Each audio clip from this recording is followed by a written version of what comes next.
易经正式有声书啊。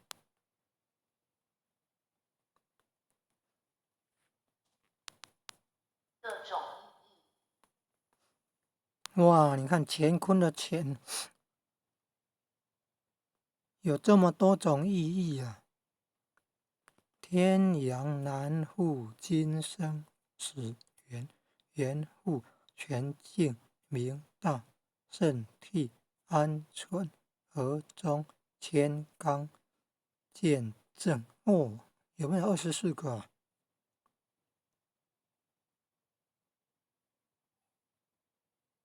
嗯，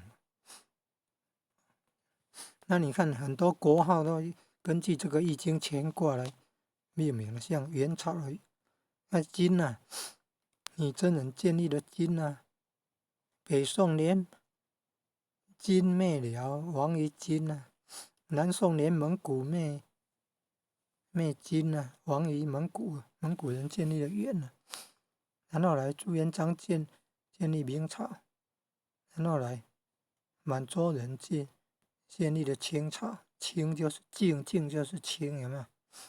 然后来国父推翻腐败的满清政府，建立中华民国，中有没有？那个明的下面那个中有没有？明的左边那个静就是清朝那个清，上面那个有元有金，有没有？哦，你看这么多，1、2、3、4、5，也讲到5个哦。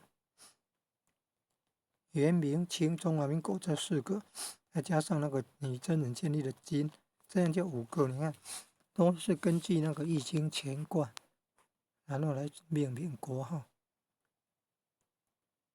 中华民国是可能的，但是是不是真的是这样？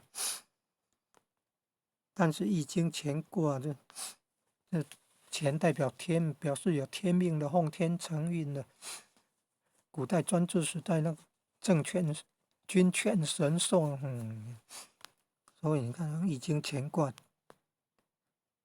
的那个意义来取国号，